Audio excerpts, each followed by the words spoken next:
Hello, welcome to the Brain Scrub, a somewhat improvised approach to mental health. My name is Glenn Sollers. Thanks for tuning in today. I have not recorded a podcast in a while because it was summer. Summer is slowly coming to an end. However, I had family over, which was fantastic. Did a lot of things this summer that I love doing, such as kayaking, hiking, and of course, adventuring around the world and seeing different parts of the world, and spent 3 weeks with some dear friends who I love from the United Kingdom. We planned a trip about a year ago to go to Japan and Indonesia. And I had such an amazing time. It was so eye opening. Only challenge being 2 weeks later, and I'm suffering still from a cold and different symptoms that come with a cold. I don't think it's COVID. I did a test, but apparently the new COVID is not detected by the old tests that are out there. So who knows what I have, but I'm dealing with a raspy voice. And want to talk about happiness today because Japan and Indonesia really opened up my eyes in many respects about what is happiness. What does it mean? And when I look at North Americans and many of us who can afford it, who are privileged enough to afford air travel, we like to go out there and see the world, experience it. What are different parts of the world about? Seeing different architecture, cultures, you name it. I always found it fascinating to do that. And also really reflected on this trip and why is it that we sometimes need to travel in order to be happy. Like for this trip here, what made the trip for me was being with my two friends and my wife. That's what made the trip. We had such a great time together. We had a lot of camaraderie, laughter, struggles, but we experienced it together, which just shows how experiencing life with others is really important. And it definitely did not make me feel lonely. It made me feel like a part of something, which was great, a sense of belonging and shared knowledge and growth and development. It was just so much fun. What was also really interesting about the trip is that there's many people who cannot travel due to financial reasons or whatever it might be. Yet the countries that I've gone to where there is more financial poverty, and I say financial poverty because I think sometimes in North America, we're not poor in respect to finances. I think we're poor sometimes in respect to happiness and always trying to find happiness and trying to buy happiness or visit happiness versus just being happy. And that's what really came through to me on this trip, especially in Indonesia, where there is financial poverty. However, there are smiles, there are big hearts, there's friendliness, safety. It was outstanding in respect to all that. And I want to talk a bit about the differences for those who have never been to Japan or Indonesia or a part of the world that is second world or third world. What is it like to be there? And very different than my North American lifestyle. I'll start off with Japan because that was our first destination. We went to Tokyo, Osaka, and Kyoto. Spent 6 days in Japan. As soon as I started landing, my wife and I, in Narita, you could see organization come through in the fields of endless rice fields and other crops, with canal systems, with wind turbines, with highways and roads that seem to be designed with intention, not like North American subdivisions where one is in an endless loop and needs to take a vehicle to get anywhere. In Japan, the primary mode of transportation is public transit. And the public transit system there is outstanding, always on time. The train stations in Tokyo and Osaka are bigger than any I've ever seen. In fact, Osaka had 34 platforms servicing Osaka and the surrounding areas. I was blown away by the efficiency, by the professionalism, by the cleanliness of Japan and its train system, and also just Japan in general. There's no graffiti anywhere. There is no harsh words being shared. People are generally quiet. Even on the trains, people look down at their phones, but they're not talking on their phones. There's this overwhelming feeling of respect and showing respect and being respectful. People following the rules. No garbage on the streets in Japan. In fact, there's no place really to put your garbage, so it forces you to bring your garbage home. Even though there's an extensive use of plastics in Japan, as there is in North America, you don't see it lying on the streets. I didn't see anybody upset, angry. I saw happy people shopping, exploring, having a great time, and again, following the rules, which was so nice. Indonesia was a bit of a culture shock, where we landed in Indonesia and arrived at our hotel at around 2, 3 a.m. in the morning, heard people having fun, doing karaoke, sitting by the polluted rivers with their friends, their family, being jovial. It was poverty in our face in respect to, again, financial poverty. However, they were rich in their spirits, in their character, in how they lived, doing the best they can. And I've only been there for 2 weeks. I have such a limited knowledge of Indonesia and Japan. However, Indonesia, people seem to have hearts of gold, very caring, friendly, saying hello, very welcoming.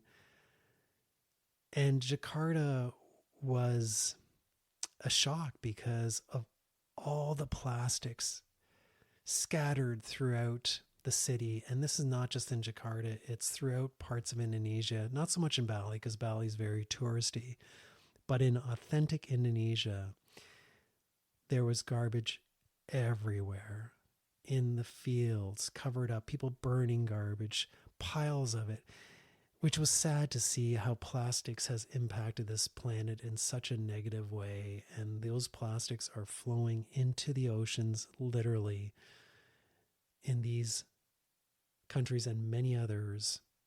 Here we kind of hide the garbage in North America, but there you see what you produce, and they don't necessarily have the infrastructure to take care of it.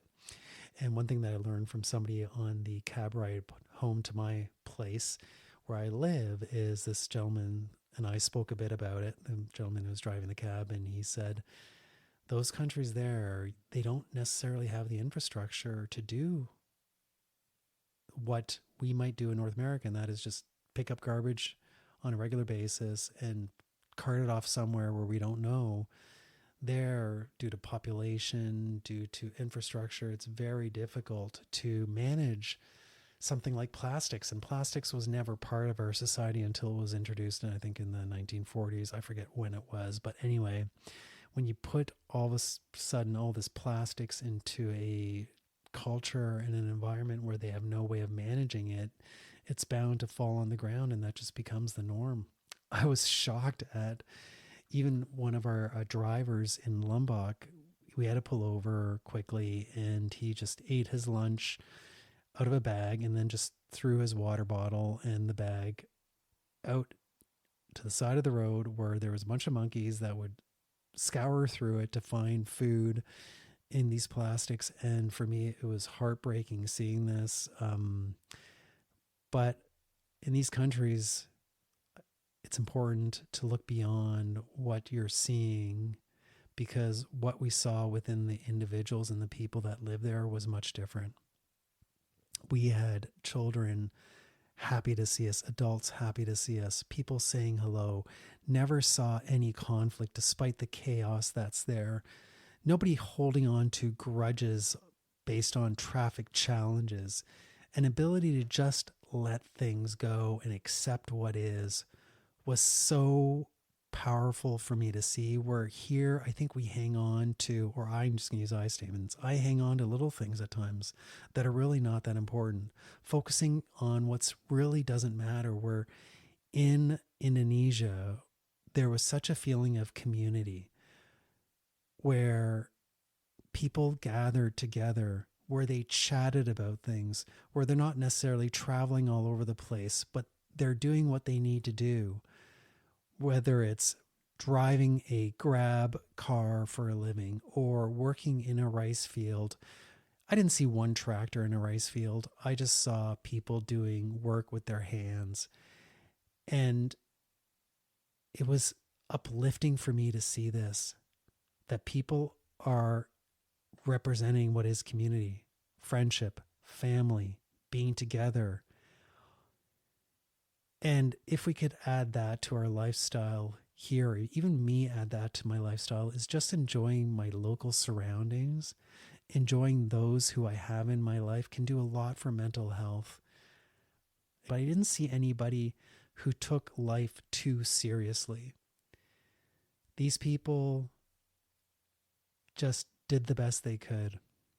And I noticed my level of impatience skyrocket at times when I had to wait for transportation or when things didn't go as planned, where they had this ability to look beyond all that and see the best and enjoy the moment, live in the present, where I feel I sometimes live too much in the future. What's going to happen next? What do I need to do? Where in these societies, based on your lifestyle and what you do, the present is all you have. And that's just my perspective, but that's what I got out of it, is being with your friends, enjoying the camaraderie, enjoying the conversations is all we have. The now, where I believe in Western world, we definitely have higher rates of depression, mental health issues, because of things like fear of missing out, or I need to go here and I need to go there. I need this, I need that. Where Indonesia, to my viewpoint, didn't have that. It was more like, I have this, I have that, I have community, I have what I need to survive, I have what I need to live in this world and to make the most out of it. Nothing added, nothing taken away. That's it. And one question that I talk to my friends about a lot is, do you love yourself? And I asked this question to a couple of Indonesians because they were saying to me, Glenn, how can you possibly love yourself? And I think when you consider our lifestyle in North America or Western world, we have the haves and the have-nots, or you need to be this or you need to be that, where in countries like Indonesia, even the school system is structured in such a way where people don't have any fear of missing out because you're all dressed the same way. We all follow the same rules. We are a community. We need to work together and be together and do the same sort of thing. Where here, I think at a young age, we learn that maybe we don't belong because we might be lacking in a certain intellect, or we might be lacking in certain styles that we're wearing. There, I didn't see that. Where people have a chance to feel that I belong. I'm part of it all. And this guy that I was talking to on the way back to our house, he also enlightened me because he was from India originally. He said where he grew up in a small village in India, you could go to anybody's house when you're a kid. You're always accepted wherever you went. This sense of acceptance, I think, is something that starts at a young age here in North America, where we run into different situations where we're not accepted, where there it feels like it's a culture of acceptance. And therefore, you don't take life so seriously. You do what you need to do, and you learn to be with what is. That's what I wanted to share with you today. just to reflect on your life. Think about a life like somebody in Indonesia. You may be living in a decrepit home in one room where you're there with your entire family in one room. You're making the most of it. You get up in the morning, you're with those people that matter. You're in your village, you're doing what you can to support your village. When I walked through a little village there, there's people wanting to help me out.